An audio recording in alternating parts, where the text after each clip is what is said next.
Hello and welcome to the Film Pulse Podcast, the official podcast of filmpulse.net. Thanks so much for listening. This is episode number 142. My name is Adam Patterson. With me today we have Kevin Rakestraw. How you doing, Kevin? I'm doing pretty good. And it's your birthday. This is 2 weeks in a row.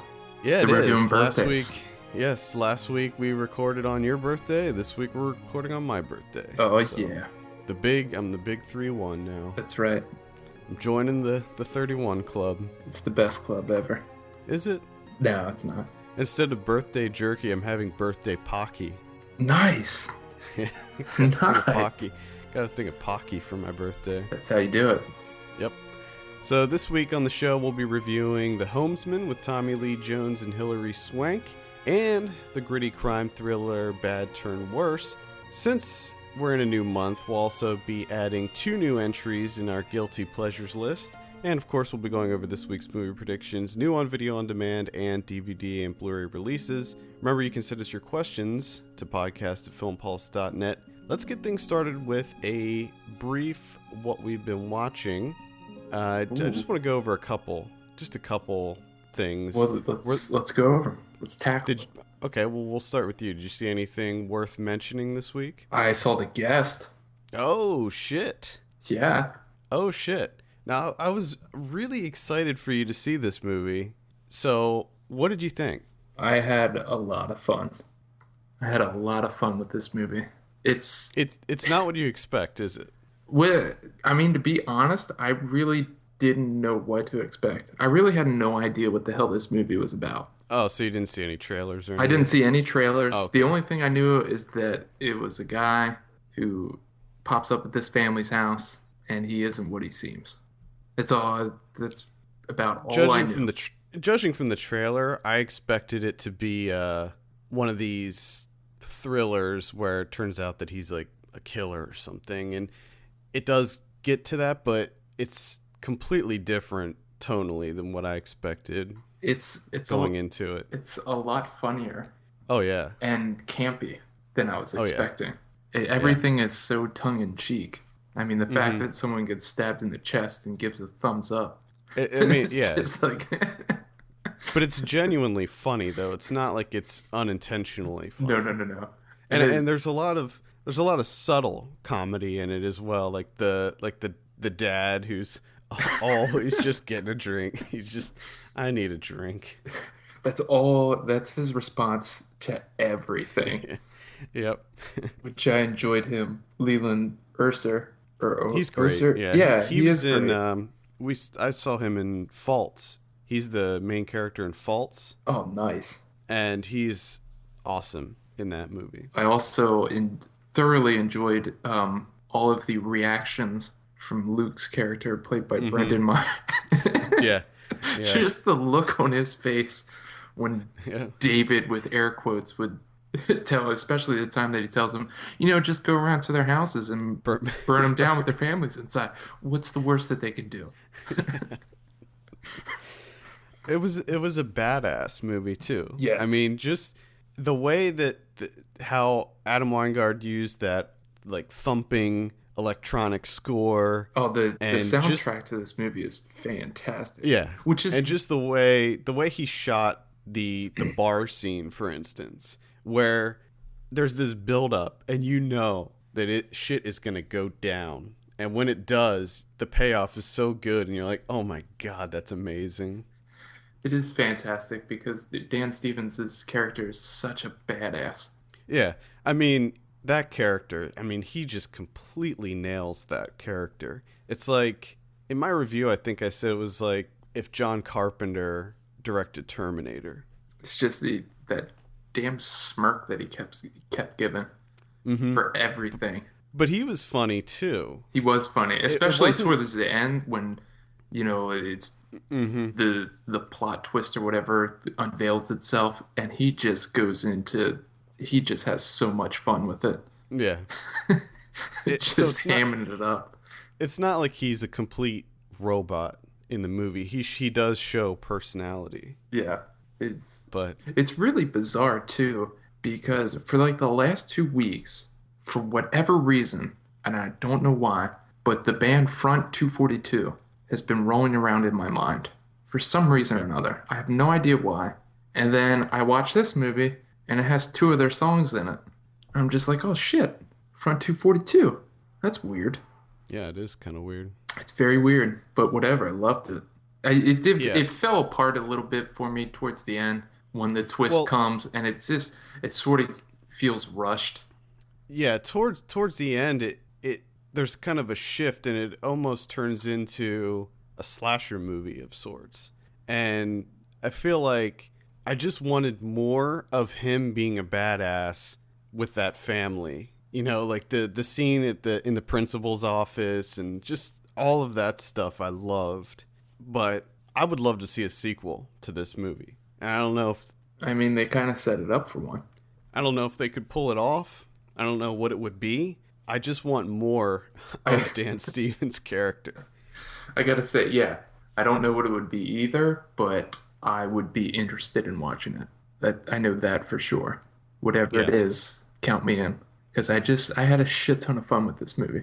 Now, after seeing this, are you feeling confident about Simon Barrett and Adam Weingart handling the I Saw the Devil remake? No, I feel worse about that now because I like what these guys are doing, and now here they're going to be sidelined doing a remake for a movie that I've already seen.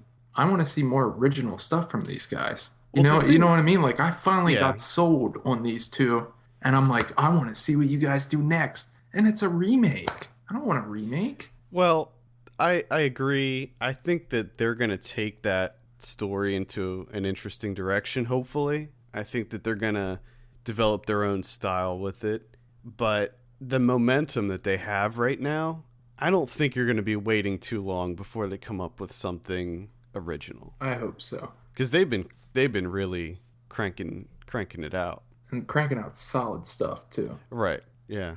Yep. So that's The Guest. Highly recommend that. That was when we did our mid-year top 10s. That was on my honorable mention list, and it may creep up on my top 10 because it's just so much fun and original, and I loved it. I did as well. One that I didn't love was Dumb and Dumber 2. I saw that this week. What? How do you not love that?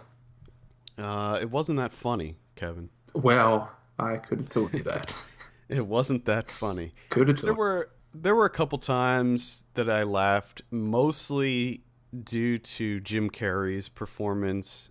I mean, he just fell right back into the role of Lloyd Christmas, and other than looking older, both he and Jeff Daniels act the exact same. Yeah. And remember, we were worried about them rehashing the same jokes, and they do that, but all of the jokes that are rehashed, I think, are all just in the trailer. Okay. So there is a lot of, I don't want to say original jokes, but there are a lot of jokes in this that aren't in the original movie. I think fans of the original movie will at least be happy with the nostalgia factor. Okay. But 20 years is just, it's too long. There's something about this movie that it just lost some of that magic. A lot of the jokes did not land. And in a movie like this, when the jokes don't land, it's very evident. Yeah, And it kind of stick out like a sore thumb. yeah. A lot of gross out stuff. Nothing too egregious. But I will say the most egregious thing in this movie is towards the end, there's a cameo from Honey Boo Boo's mom in it. What? And yeah. What? And that, I had a serious problem with that. Why? It was, I hate it when they do that in movies. And the Farrelly brothers did it in Three Stooges too. They had Jersey Shore cameo. Oh, God. And it's like, it instantly dates your movie. And it's even more ridiculous now that that woman turned out to be dating a child molester or whatever. Jeez.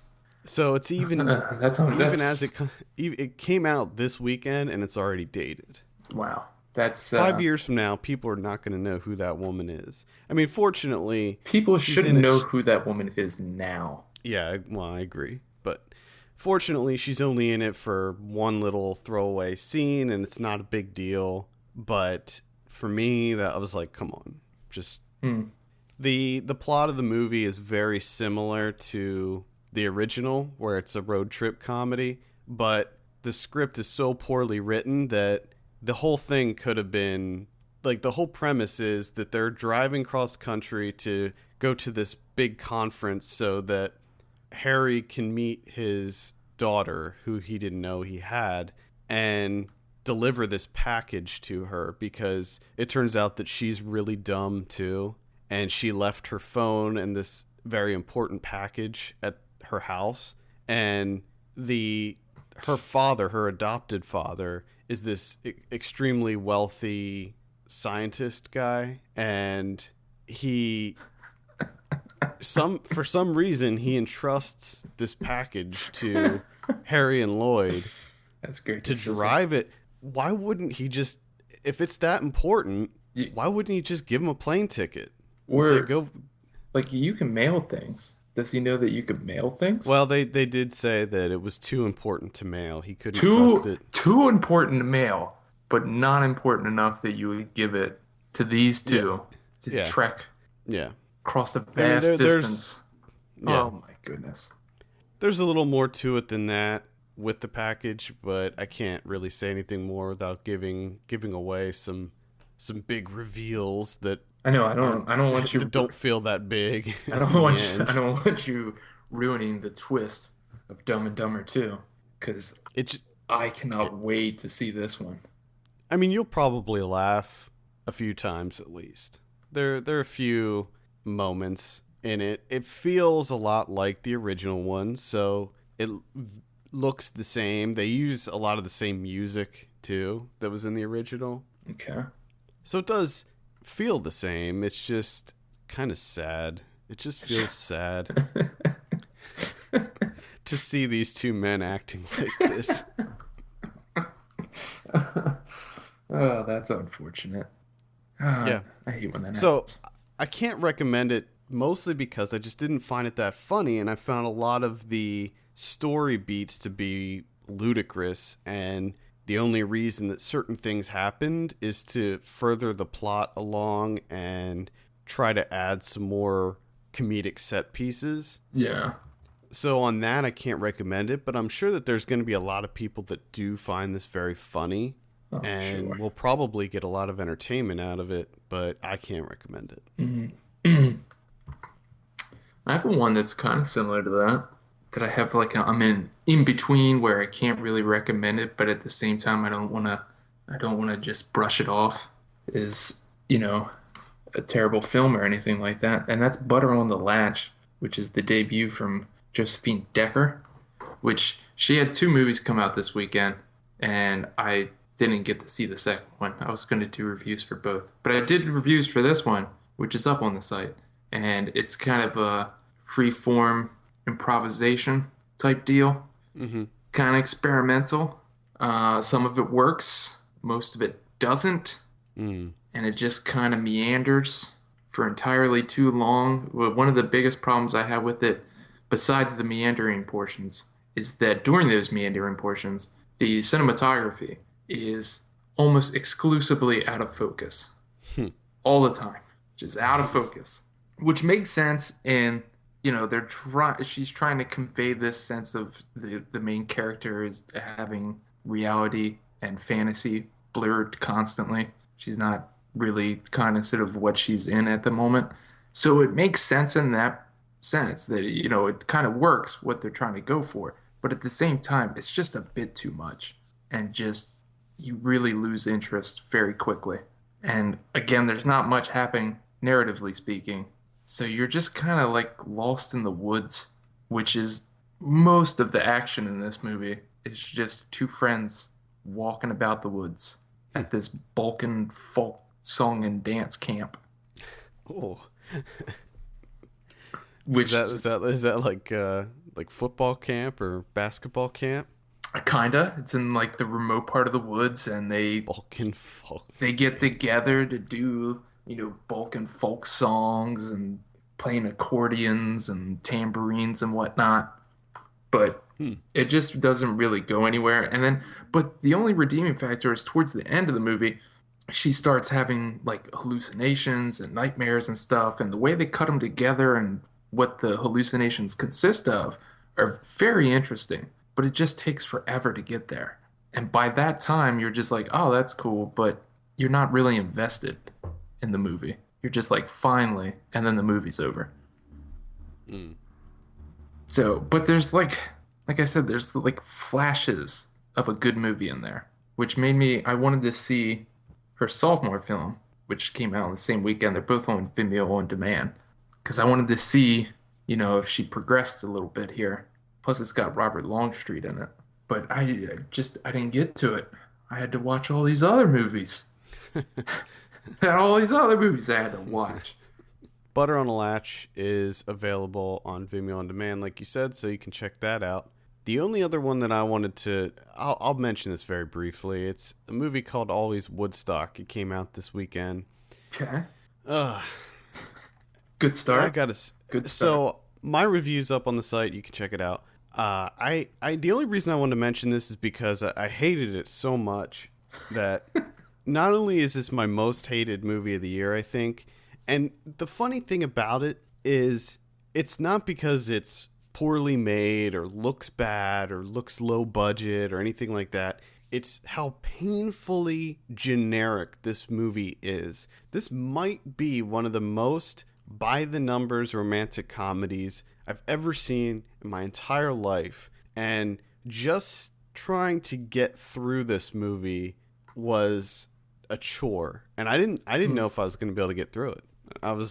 Because you see everything telegraphed from the first 5 minutes of the movie. It's about this girl who is an aspiring folk singer, and she has a relationship that's going down the tubes. She works for this big corporate record label who all they care about is the bottom line, and they don't care about real talent. Mm-hmm. And they're all just these white suits in offices, and they're looking to create the latest celebrity. They don't care about the music. They just want to add a beat to everything. Oh, man. What? So she ends up getting fired from her job and finds out that her boyfriend is cheating on her, so she breaks up with him, and then she ends up moving to Woodstock. That makes sense. Because she grew up there, and her parents owned a house there. Okay. All right. And so she moves into her family home. Her parents passed away, and she meets the wonderful citizens of Woodstock, and she falls in love with a doctor who's just fucking perfect. She begins to write songs again. She meets all these great people and has these amazing dinners with them, and they see the talent in her. But then, of course, the big corporation, they hear her demo tape. Oh, God. And they come a-calling, and she has to decide, do I want to leave this behind and go corporate, or do I want to stay in my little Woodstock town? Oh, my God. Love music. Please tell me what happens. You have me on the edge of my... You know what happens. On the edge of my seat. You know exactly what happens. It's terrible. Just terrible. And there's a lot of music in it, too, because it's all about the music. Mm-hmm. Is the music good? It's awful. It is the most generic music you will ever hear. Is it all like Jason Mraz style? Sort of. Yeah, sort of. Oh, boy. So anyway, Always Woodstock. Please avoid this one. I could not stand it. Although I kind of would like to hear your opinions on it. I'm sure you would love for me to watch this. I mean, the tagline is "Let your heart sing." It's it's supposed to be a comedy, but it's not funny at all. Not even in the slightest bit. It seems like your week was entirely made up of comedies that weren't funny. What I did yesterday, I spent most of the day yesterday watching YouTube videos that were making me laugh to make up for it. Yeah. Oh God. That's really all I wanted to mention. Did you have any other I ones? I had one that I wanted to mention because you mentioned this a while back as being right up my alley, and that's The Distance by Oh yeah. Sergio Caballera. Mm-hmm. So I watched this bad boy. Now, what's it about? I have no fucking clue. I have no idea. No clue what the hell this movie's about. But god damn it, if it wasn't intriguing and just kept my interest the entire time. Number one, because the cinematography is just outstanding. I mean, every frame can be lifted from this movie and just hung up on your wall. It's beautiful. And I actually had, like, as I was watching, it was just constantly screen grabbing the entire time. That's all I was doing, like, the entire movie. So what we have is there's a guy that runs a nuclear power plant in Crimea, and he kidnaps an Austrian artist because he's obsessed with paranormal activities and whatnot. So, of course, you kidnap an Austrian artist. That's what you do. Keeps him locked up there. The guy ends up dying, and the Austrian artist is stuck there. The Austrian artist has his head covered in dried clay, and he has a pet fox. Oh. And he's obsessed with dead rabbits. Okay?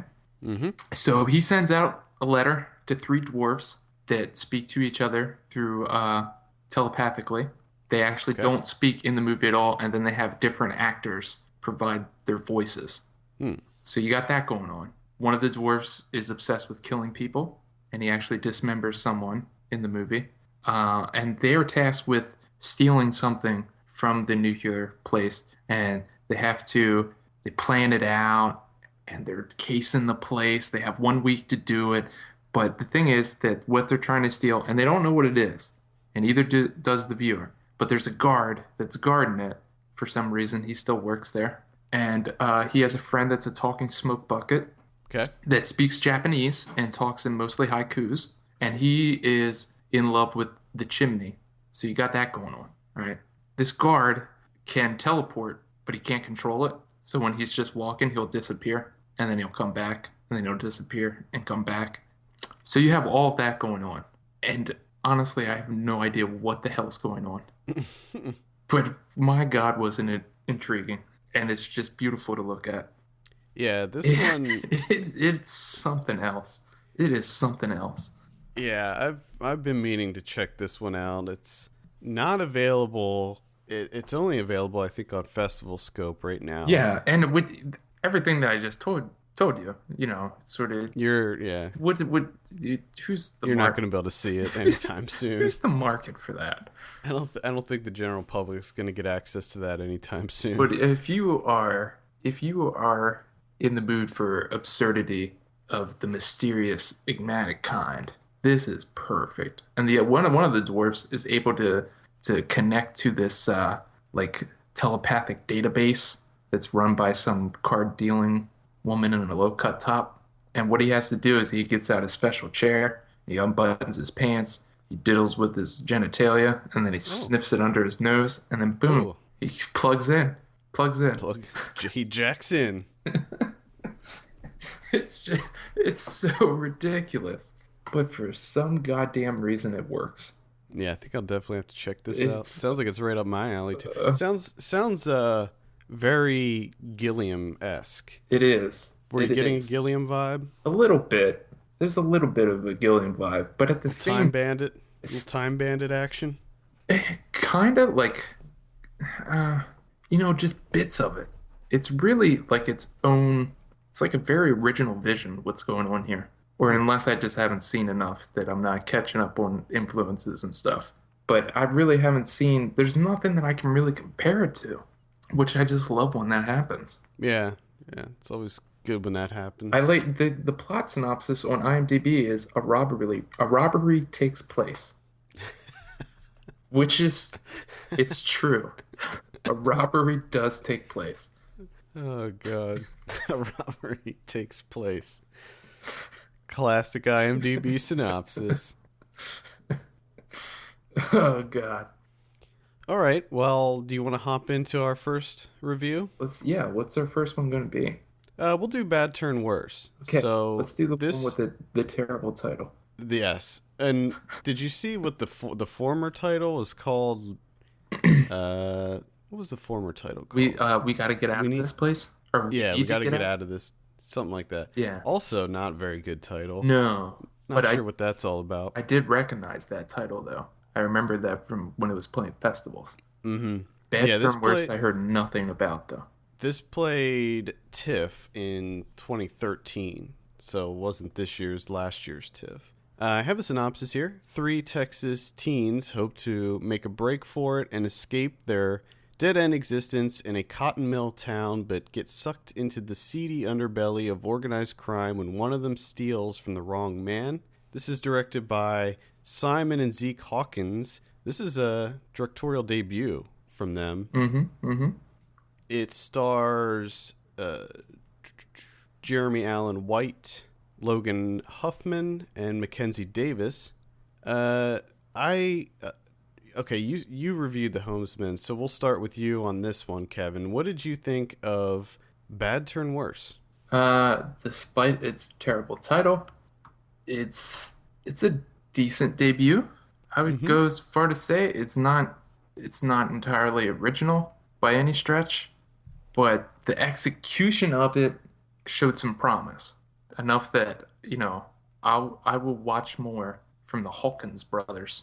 I'm guessing. I agree. I'm guessing they're brothers. Yeah, they are. But like the storyline, some of the dialogue, a lot of it just didn't really work for me at all. It's just, it feels like I've seen this movie numerous times before. Yeah, I would say that most of it worked for me. There were a few things here and there that didn't necessarily work for me, but I thought that it was a competently made and entertaining crime thriller. I've seen this referred to as poverty porn. When I was reading over some reviews for this, that was I read that term a couple times, and I got to thinking, like, what does that term mean? Poverty porn. I've never understood the term poverty. You gotta label it, man. You gotta label things. You always gotta come up with labels, man. It's so much easier to just slap a label on something instead of I guess that's how people are referring to these types of movies. There's this, and there's like Joe and Hellion and all of these other movies that we've seen kind of a trend recently. There's been a lot of movies that have this aesthetic. I would even call The Homesman poverty porn. But what I don't understand, like, these places exist, so why do they get labeled with poverty porn when you're just depicting, like, small town, rural areas? Yeah, and it's not like it's not like movies haven't had that backdrop for decades. Yeah. You know? Like, do we have a derogatory label for, like, New York films? I don't think so. No. Like, it was, so why for rural areas are we like, oh, it's poverty porn? I don't know. I don't get that at all. I don't understand it. I don't know who came up with that label. I don't know if it's been thrown around on websites recently or not. So is that... But I read 2 separate, and maybe one review grabbed it from the other, but I read 2 separate reviews that used that term. But that's what I mean. Like, what? So we can't set movies in rural America, like small town? No, dude. We're not allowed to do that. It's because it's just poverty porn, man. It's people getting off on the misfortune of others. I guess. I love movies Sure. I love movies that have this type of backdrop because it feels more real to me. I like movies that have this tone. And that's what I'm wanting. Like, is it because we come from, like, small town? Does that help us? Maybe. To, like, I guess, connect with it or relate? I don't know. I think for most people, most people in this country don't live in New York and LA. I mean, there's but critics giant do. swaths of the country that are rural. But the label making critics do. Yeah, I guess that's what it is. So basically what happens in this movie is you got 3 friends, and one of them is a complete freaking idiot moron, redneck. Plus a dick. And he's a The total dick. dick Like too. that was my first thought. Is like, why the fuck are these people friends? Yeah. They have I mean, nothing in common with this BJ kid. yeah. Talk about a toxic relationship. So this BJ kid, played by Logan Huffman, steals money from his employer, but turns out his employers, I don't even know what they do, really. It's a cotton mill. They work Is at that what? yeah, they work at a cotton mill. Okay, I thought Because the yeah, cotton mill was we don't have college boys in this family. We only have cotton mill workers, cotton boys. okay. So, but there was another area. There was another factory area.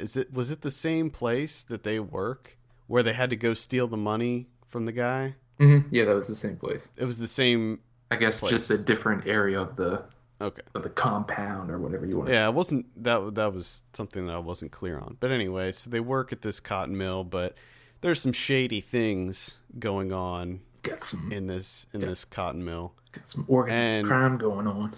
There's something that happens early on in the movie. I was genuinely shocked when it happened with one of the workers, what he does to one of the workers. That threw me because I didn't expect that to happen. Bobby, who's played by Jeremy Allen White from Shameless, right? He's on Shameless. Yeah, he plays Lip in Shameless. That immediately had me hooked when he popped up on screen. I like him a lot, yeah. So, yeah, employees getting beat because they think that he stole the money. He tries to sort of save the day by announcing that he took the money, and man, does it backfire on him. Yeah. Yes, it does. In the worst way possible. Yes, it backfires. Mackenzie Davis is the girl in this trio, and she is in *Halt and Catch Fire* on AMC. Okay. And she's really good in that show, and she was good in this as well. Yeah, it's just a bit too reliant upon quoting Jim Thompson all the time, and how they would talk about, narratives and plots and stuff, and yeah. And then it sort of seems to get sort of sidetracked by its own, like, trying to make it as twisty as possible. But it never felt twisty. You know what I mean? Like, the plot, the actual, like, them planning out the job and what they have to do and who's double-crossing who. And it just seems like all of them are entirely confused as to what they're trying to do here. Well, yeah. Which was kind of interesting. Instead of everyone being, these masterminds. Clearly, these are amateurs. Yes. I mean, they're kids. Yes. It just they're supposed to be like 18 years old. Yeah, which is that whole subplot with the two of them, Bobby and Sue, going off to college, and BJ's character being stuck in the town. Yeah, being very upset with them, and he has all this resentment built up towards them. And just the incessant need to, like, put down college and education, I thought was kind of weird. Didn't really work for me. Seemed like a bit too much. It was a bit too heavy-handed at times. How they just kept forcing that into the dialogue. Well, I think that was just the character. I mean, he saw them going off, getting out of this one-horse town and getting an education and moving on. And I know he was kind of trapped there, so naturally he would lash out against. Yeah, but then you also had a bunch of dialogue from Gift's character. He's the one that forces him to do this job. It was the employer that he stole from, and then when Bobby's character goes home, and then you have that little exchange with his mother, and how she's saying that we don't have college boys, we have cotton boys. One thing that I will say about Mark Pellegrino's character of Giff, there's a lot of movies that have this kind of aesthetic where you're in the coal mine towns or whatever it is, and you always have one or two characters that seem entirely too intelligent for the role that they're playing. And to me, that was Giff. Like, his dialogue, he just seemed way too smart to be this character. But he's street smart, which I guess that's what it is. Works perfectly for organized crime. And he was great too. I mean, he's a pretty big character actor. He's in all kinds of stuff. See, to me, it was Mackenzie Davis's character seemed entirely too intelligent to, one, be friends with any of these people, and get caught up in what they're doing. Well, especially because she was dating BJ, and it's like, what? How did that happen? What was the attraction there? I guess that's the the limitations of small town. He had no redeeming qualities whatsoever. No, he was a terrible person. Just outright terrible. And I just love how this movie starts with him stealing way too much money. I mean, for what they do, like his idea is let's go to Corpus Christi and live it up one last time. Yeah, do you need $20,000 to do it? It's Corpus Christi. Do you need that much money? And the way that they buy into it, like, where does this guy get? Because he says, I've been saving. Yeah, he said he saved it up. He saved up 20 grand. Which Bobby's character should know right off the bat. Like, okay, we work at the same place. Right. We make the same amount of money, probably. I'm nowhere close to 20 grand. There's no way that you got this money legitimately. But they buy into it. And then it gets all twisty and people... That's it. Double crossing going on. Triple crossing. I mean, the thing that kept me interested throughout was the Hawkins brothers I thought they did a fantastic job with the long drawn out intense sequences, like where Giff has Bobby's character and and then Sue shows up and how all that plays out, because that was unsettling. Very tense moment. Yeah, that was really tense. The little section of when BJ is at Sue's house and he's going through the books, and I mean, my goodness, that was kind of tense. Mm-hmm. And then when they finally get to the job at hand, the midnight where they gotta steal the 2 bags of money, just the way that played out, I thought was fantastic, especially when they discover. Right. When they go in the office. Yeah, and it's, as soon as they walk in, they realize that the monitors are off. You're like, why are you still doing this? You know something's fishy. Come on. Well, they do try to get out of there as soon as they see that. They try to abort, but things don't happen. One could say it goes from bad to worse. Oh, it's like it's a bad turn worse. What? It is a bad turn worse scenario. Man. And I will say that does happen. Things start out pretty bad, and they get much worse. It's true. It is. The title doesn't lie. I will give them that. It's still a terrible title, though. I agree. It is. It's not a very good title, but visually, I like the movie quite a bit. I thought that the lighting was really good in this movie. I liked pretty much all of the lighting choices. I liked the sequence where they were going over the plan, and they did that kind of... I enjoyed that as well. Whatever that was. Yeah, BJ sort of doing the voiceover as Bobby and Sue are acting it out. And we see that a lot in heist movies, but I thought that when they did it in this, it was really good. I liked it. Plus the fact that BJ's plan is so terrible. Right. And also that sequence was shot on POV, which I liked a lot. A lot of times I don't necessarily like POV shots, but it did work there. It worked really well in this case. So, yeah, I think it was a solid movie. I don't think that it's amazing or anything like that. We do have a review up on the site. Blake reviewed this. I believe he gave it a 7.5. I want to say. Is that what he gave it? A 7. You gave it a 7. Now I did. So the other thing I found, before I forget, because I always forget, the exchange between Bobby and the sheriff was excruciating. Oh yeah. Where he's trying to delicately tell him that you don't need to talk to me. Man, was that drawn out? Yeah, Uncle Rico. That was Uncle Rico. That's correct. Napoleon Dynamite. Poverty porn. Poverty porn, there you have it. Bad turn worse. I will score Bad Turn Worse I'm kind of sitting between a 6.5 and a 7. I'll say 6.5 on Bad Turn Worse. Okay, I'm sitting at 6. There you have it. That's playing on demand right now, so check it out. I still recommend it. It's just not it didn't elevate No. the genre or anything. No. It was competently made. It was entertaining. It was a good movie, but it just didn't wow me. You know, No. it's probably one that I'll forget about. Yeah, but there's By the end of the year. there's enough flashes in there Yeah, that sold me on the Hawkins brothers that right. you And know, I'll I'm gonna say check out the next one. yeah, solid debut for sure. So, all right, let's move on to our next review, The Homesman. This is directed by Tommy Lee Jones. Tommy. Well, Tommy Lee Jones. I have a synopsis here. 3 women who have been driven mad by pioneer life are to be transported across the country by a covered wagon by the pious, independently minded Mary B. Cuddy, who in turn employs low-life drifter George Briggs to assist her.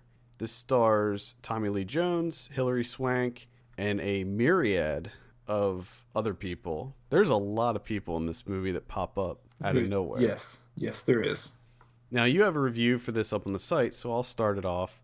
I will say this. Prairie Life looks horrible. And this movie, within the first 15 minutes, I was just like, oh my God, why would anyone want to live that life? Because it is horrific. Yeah, I mean, just that, like, seriously, like the first 15 minutes of the movie, you're just like, oh my God. why is this happening? People signed up for this. There's a scene that happens at the beginning of the movie. I think it's probably within the first 15 or 20 minutes, involving, I probably don't want to say exactly what it is, but it's involving one of the 3 women that goes crazy in an outhouse. And that scene, I was jaw to the floor when that happened. Yeah, there's some really disturbing imagery sprinkled in throughout the beginning of this movie. Now, I will say I did like the movie, just to give my initial thoughts here. I liked the movie. I thought that it was a little bit bloated.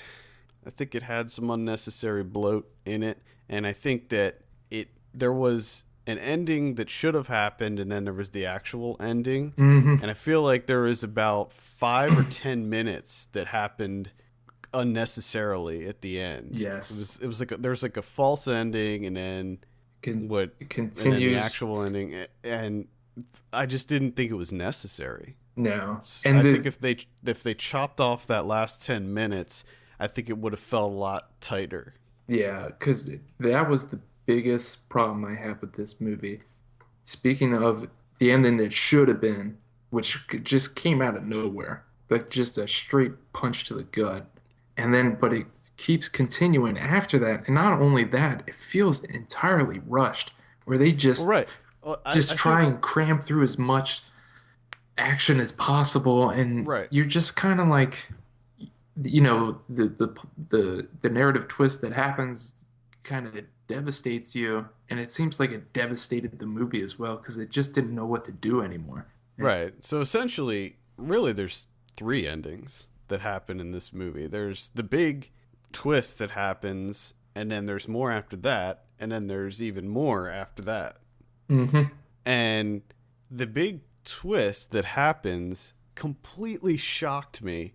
I couldn't believe that. Yeah, that was just like, what? That was handled very well, I thought, because I was not expecting that at all.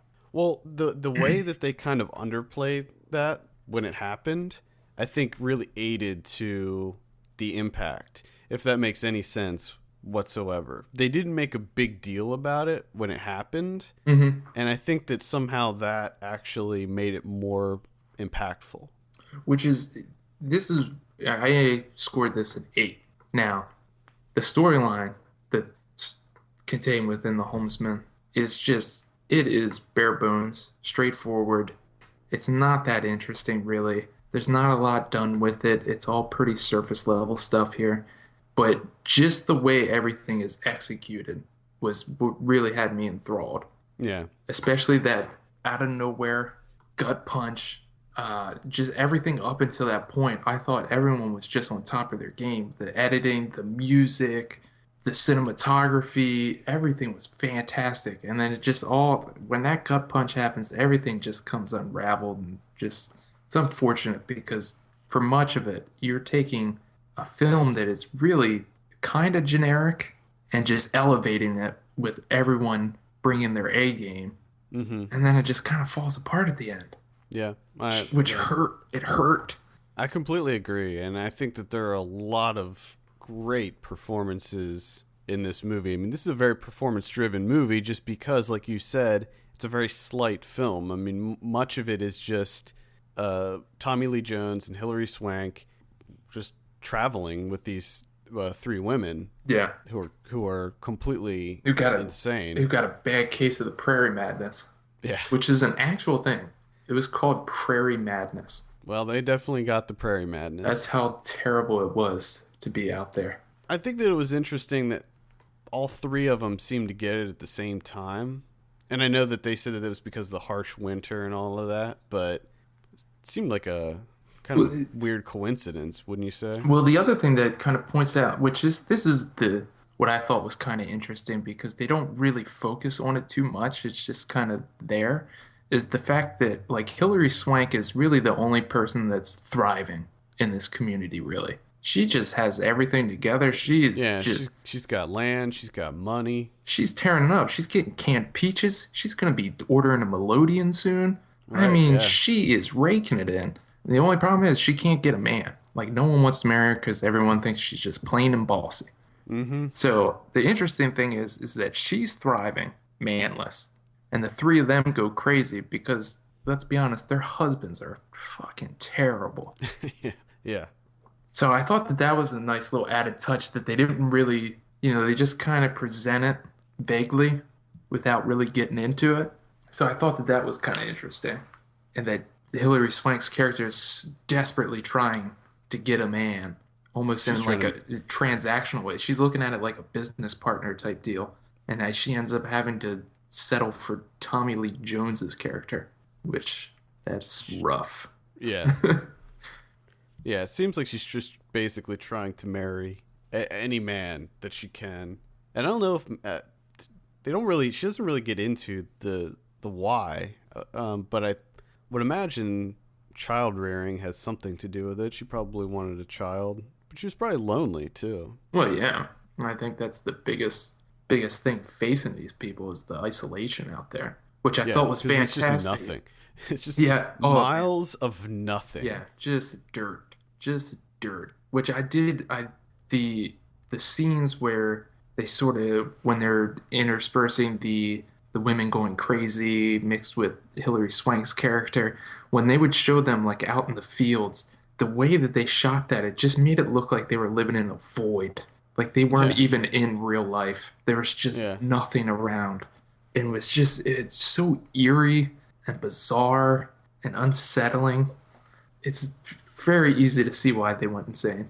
Yeah. Especially when you have husbands abusing you during all that. I mean, some of the most nonchalant sex I've ever seen in a movie since the angry hand job in The Master. Like the sex in this movie, they made it look like no one was enjoying it. Yeah. No. All parties involved were not enjoying what was happening. Especially the moment where Hilary Swank propositions Tommy Lee Jones with her body. And just the fact that Tommy Lee Jones, she goes through this whole spiel of selling herself, and he just goes, "Nope."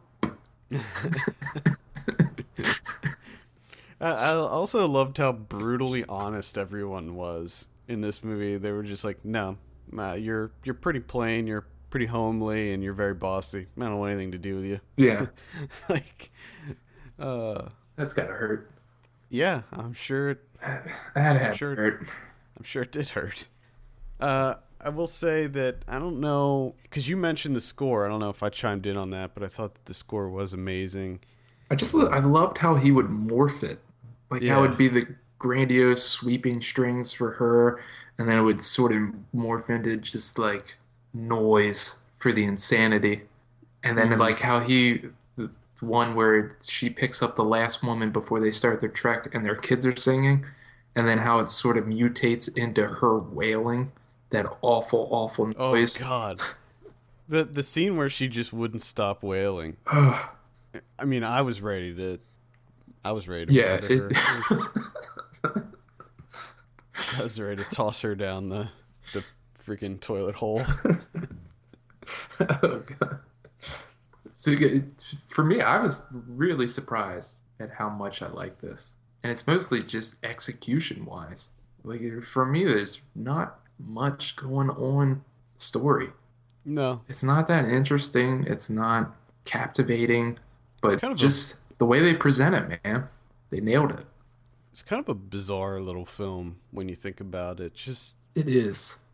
how the people act. I mean, Tommy Lee Jones's character is weird in his own little world that he's in, and everybody just kind of acted strange. Mm-hmm. Prairie madness. I think they all had it. I think Really? so. I think they all had certain degrees of prairie madness. John Lithgow's in this. He is.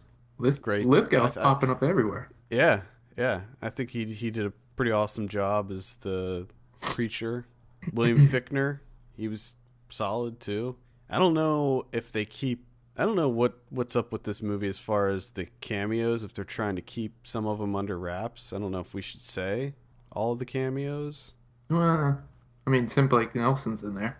That's one. Yeah, and he's great, but I mean, it's to be expected. If you're talking about a Western and Tim Blake Nelson's not in it, It's you have not a problem. Yeah, it's not a Western.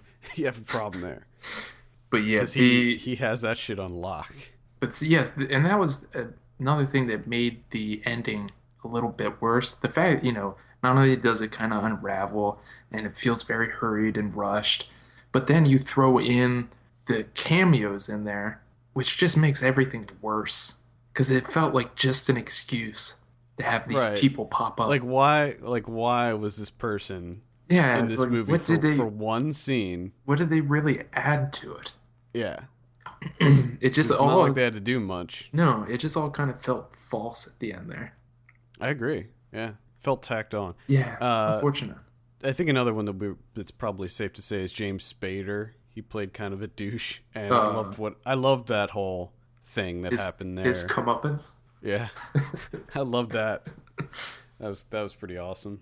There was more action in this than I expected. I guess just from the trailer, I kind of thought it was going to be nothing, like just a character piece and more focused on the crazy women and trying to deal with them while making this perilous journey. And there was more. I mean, there were a couple shootouts in this, and there's some. Yeah, it's completely different than what I thought it was going in. Just like you, that's what I thought. I thought it was going to be very drab, drama, period piece. Yeah, that's what I thought. I love when they introduced Tommy Lee Jones, how they did that with when they dropped the dynamite or whatever that was down the chimney, and just the way that looked when the house blew up was awesome, and I thought that was really good. Solid movie. Overall, yeah, solid movie. I don't know if it's going to get any kind of awards consideration. I think that they were shooting for that. Yeah, but I don't think that's going to happen. No, I don't either. I think it's just too weird, honestly. Could be. It's not Academy safe. So you gave The Homesman 8 out of 10. I'm going to give it a 7.5 out of 10. Now, how badly did you want to play Oregon Trail while watching this movie? I'd be lying if I said I didn't think about it several times while watching it. I actually had to pause this movie so my wife could look up Oregon Trail to see how much it is and to see if you could play it on the newer versions of Windows. Yeah, I think that's just with our generation. I mean, anytime you see movies like this in the prairie, if there's a covered wagon, I immediately think Oregon Trail. You just think of Oregon Trail. It's just so ingrained exactly in our minds. I think Oregon Trail is probably more fun than this, although I don't know. There's a lot of dysentery in Oregon Trail. Mm-hmm. Yeah. Not a whole lot. This movie was replaced with diphtheria. So I'm not sure which is worse. Although I do wish in Oregon Trail there was prairie madness. Kevin died of prairie madness. That would be fantastic. There you have it. The Homesman playing in select cities now. Guess light recommend. If you're a strong fan of westerns and you really like performances in your movies, then check this out, because I think that there's a lot of really great performances by everyone involved. Definitely. All right, let's go ahead and talk about our November Guilty Pleasures. So if you are unfamiliar with this segment, every month we pick one movie that, for whatever reason, we enjoy. And most of the time, I think that these movies would be not well received critically. No. But...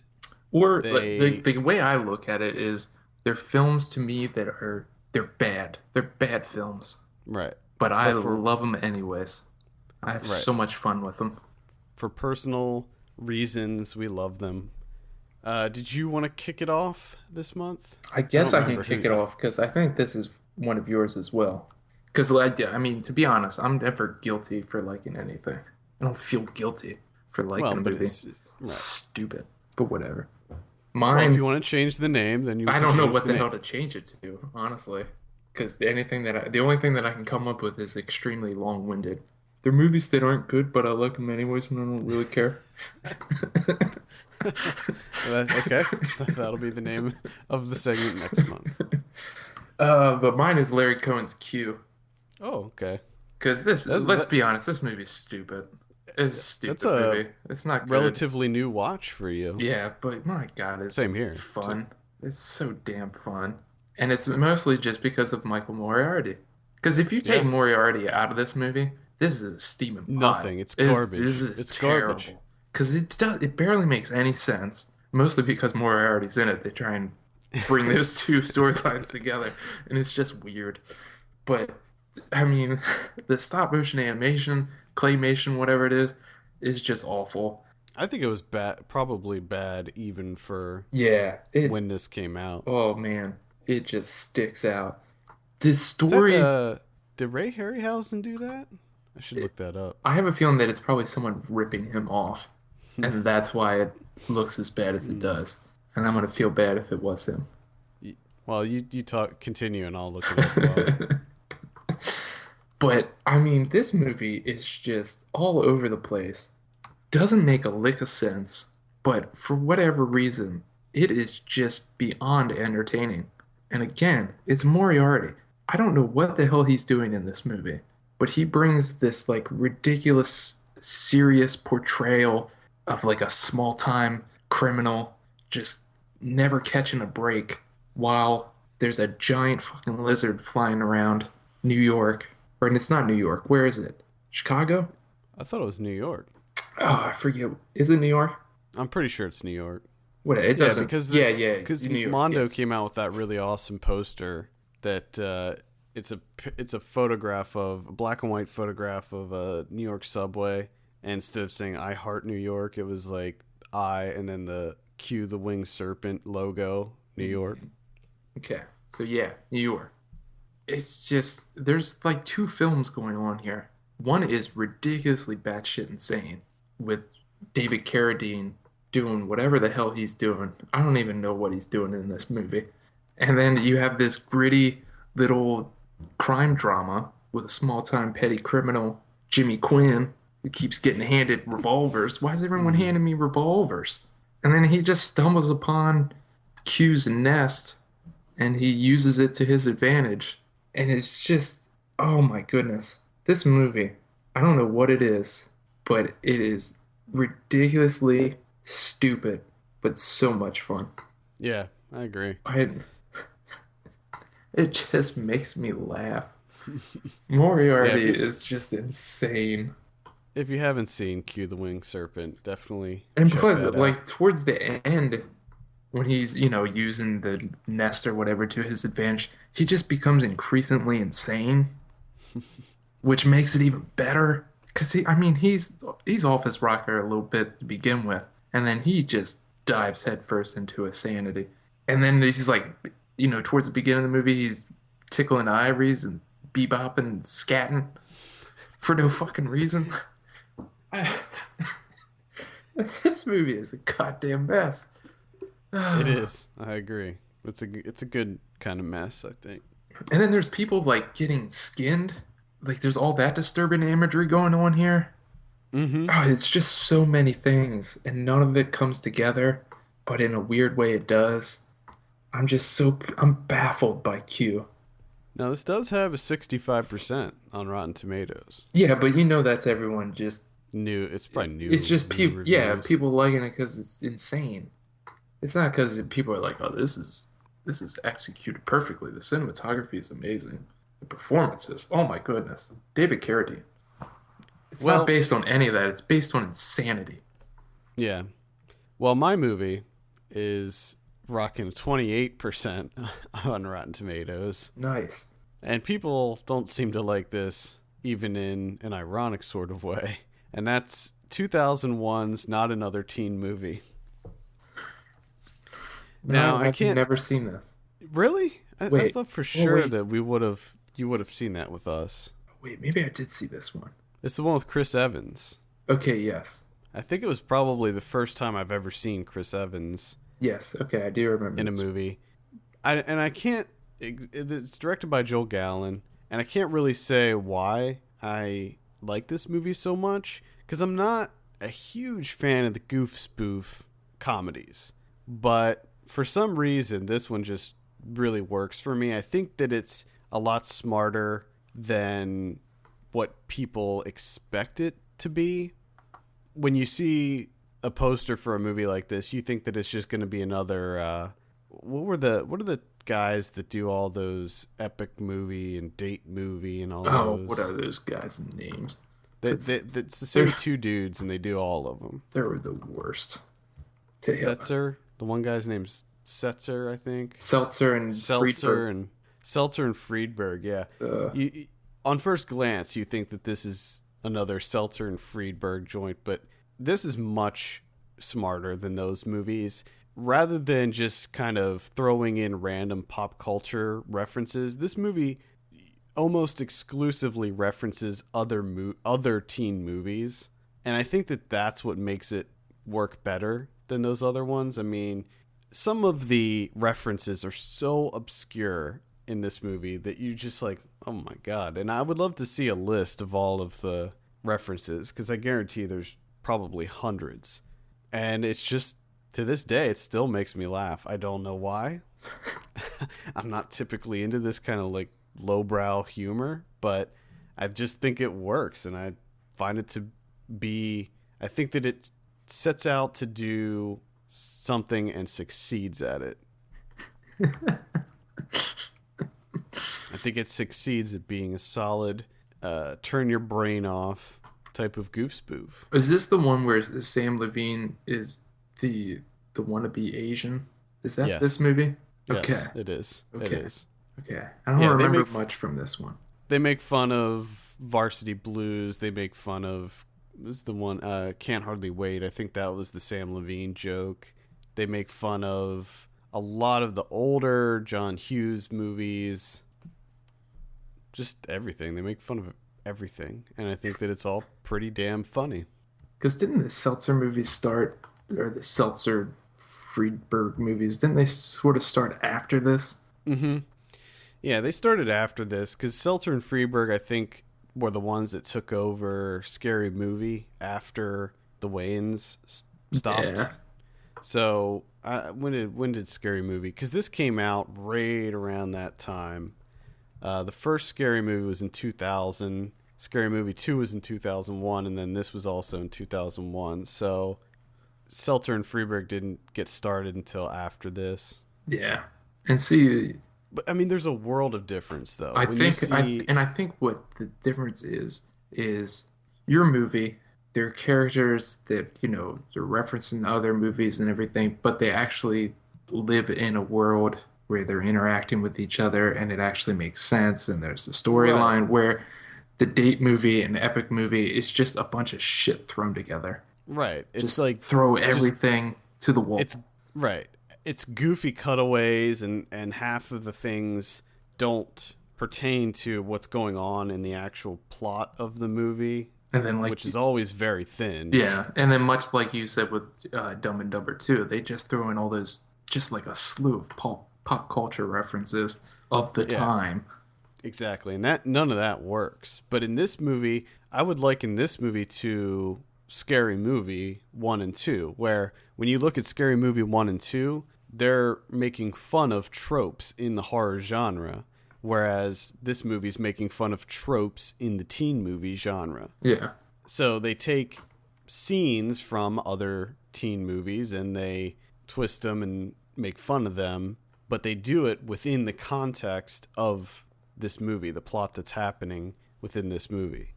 And I think that I think a lot of it is very clever, and I think that it's very funny. There you go. I am surprised by that pick. You caught me off guard, man. I wanted to go with a comedy just because of Dumb and Dumber 2 coming out this week, and I have a long list of movies that I like that are not very well regarded. Very long list. I'm looking forward to all of them. Some of them probably would land on your list too, but we'll get to them all right. when we get there. So, not another teen movie. I recommend checking it out. How about that? All right, let's go ahead and go over some predictions. Last week, we said Dumb and Dumber 2. You said 42, I said 46. Actual 27. Eesh. Not too good. Foxcatcher, you said 82, I said 86. Actual 84. It's one of the rare ties. I would recommend reading Armand White's review of Foxcatcher. You'll get some enjoyment out of that. Why is that? Just because it's Armand White. I want to see the movie and then reread his review just to see if I agree with him or not. But his reviews are always entertaining. He said it's the worst movie of the year, so I'm sure it is. I'm sure it's not always Woodstock. I'm sure he didn't see always Woodstock, but maybe he needs to. Might be rethinking that. Kirk Cameron's Saving Christmas. You said 4, I said 9, actual 10. That's entirely too high. I think it is too high. I that doesn't seem like a movie that should make it past single digits. And when we talked about that, I didn't see the poster. Oh yeah. And then I saw the poster, and wow. Yep. Wide release. That got a wide release. Can you believe that? It pisses me off so much. How does that even happen? How does a movie like that get a wide release? I just don't understand. Because I can't wrap my head around that. Keep trying. Did you see the trailer? This is completely off topic, but it's what we do best. Yeah. When you saw Interstellar or whatever movie you saw last, did you see the trailer for the new Chris Rock movie? What's it called? Oh, is it open 5? Top 5. Top 5? Did you see the trailer for that? I did, but I forget what it was for. But it does look pretty good. Really funny. It does look good. Cedric the Entertainer looks that scene at the very end of the trailer when he talks about stealing the hangers. Oh my god.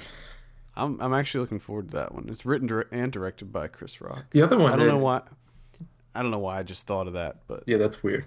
But that does look good. And another one that I saw, because you just reminded me of trailers, was the new Michael Mann. Oh, looks Black Hat? Yeah, looks slightly promising. The problem I have with Michael Mann movies is the fact that he shoots on digital, but the way that it looks so crappy to me. I don't know if you caught that from the trailer, but it does. Yeah, it looks like shit, and that's what Public Enemies. He shot that on digital too, but I don't know what kind of, like, if he shoots it on 30 frames per second or 48 or something, but it doesn't look like a normal. No, it doesn't. Digital camera. Nope. So I don't. Looks interesting though.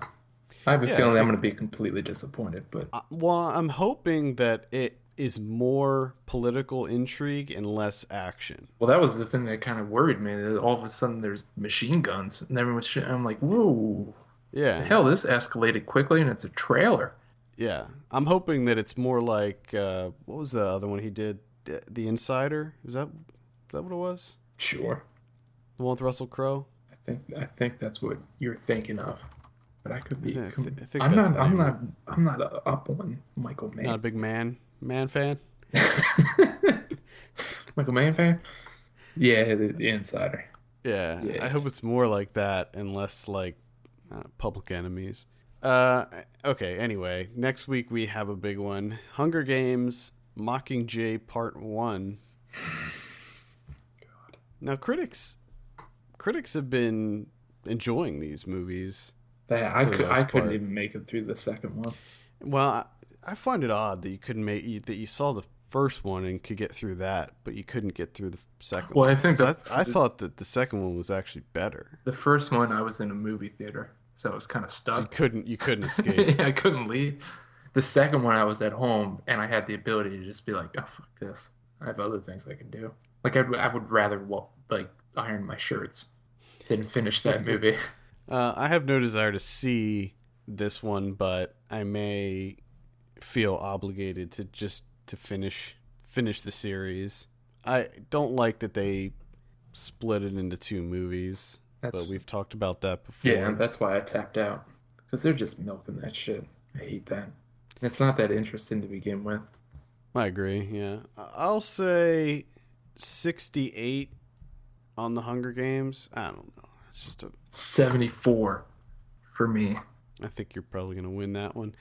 That's the only big release coming out next week. In limited release, we have Extraterrestrial, which I don't recommend. VHS Viral, which I don't recommend. Lord have mercy.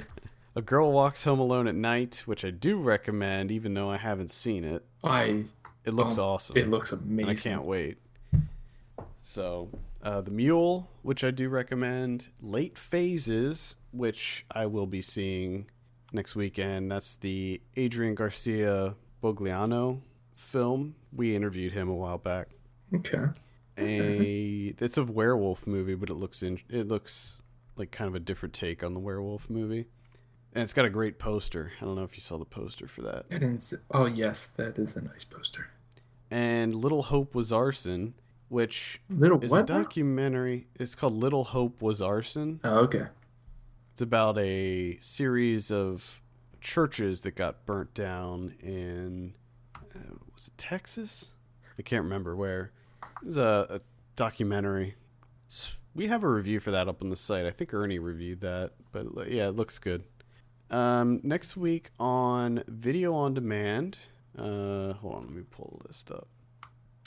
Is A Girl Walks Home Alone at Night coming out on VOD? I don't know. It's not on our calendar, but I could be wrong about that. I just love how we're not certain on anything. Well, with VOD, it's so random and it is tough. Most of the time you don't know until the day. Well, there's even times where I'll get emails from publicists saying that a movie's going to be out on VOD or whatever, and then it doesn't happen.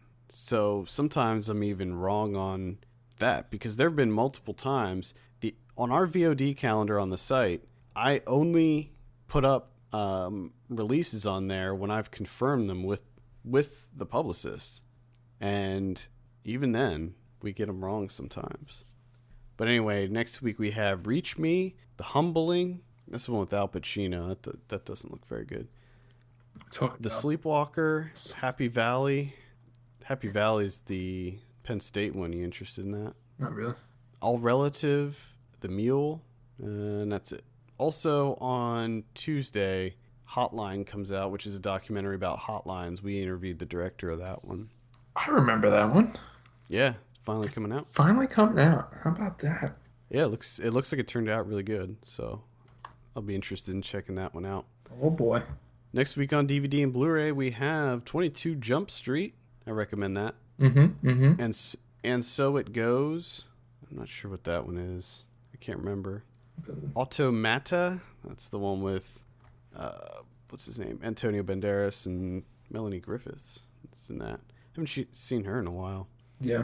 Into the Storm. Oh, jeez. Yeah. Yeesh. If I Stay. Ragnarok. I don't know why, but that word makes me laugh. I love saying it. I love saying it, and I love the fact that the new Thor is called Thor Ragnarok. Which you knew at some point they would use that as one of their subtitles. Yeah. For Thor. Well, it is actually a storyline in the comic books. There you go. That's like one of the arcs in the comic. Anyway, that's why I said it. Sin City: A Dame to Kill For and The Wind Rises. Finally. Yeah, finally. Because I mean, the other one, the other Ghibli one's out now. I know. The Princess Kaguya. And I feel left out because it seems like everyone's seen it, and I haven't. And I don't like when that happens. I think that sounded like the most whiny thing you've ever said on this show. Everyone's seen it, and I haven't. Wow, that was great. I try and liven it up a little bit, mix it up. Any Criterions or any other ones that I missed? Oh boy, there's one. 1934, Frank Capra. It happened one night. What happened? I don't know. I've never heard of this movie. It's got Clark Gable in it, though. Apparently, it swept the shit out of the Oscars. Best Picture, Best Actor, Best Actress, Director, Screenplay. Won everything. Wow. Yeah. And it kind of doesn't look that interesting. But who knows? Who knows? Could be worth a look. Well, I think that will wrap it up for the day. Send us your questions to podcast@filmpulse.net. We'll be sure to answer them on the show. Follow us on Twitter @FilmPulseNet and @FilmPulseKevin. And be sure to rate us on iTunes. We appreciate that very much. For filmpulse.net, my name is Adam. My name is Kevin. And we'll see you on Thursday for Ryan Watches a Movie.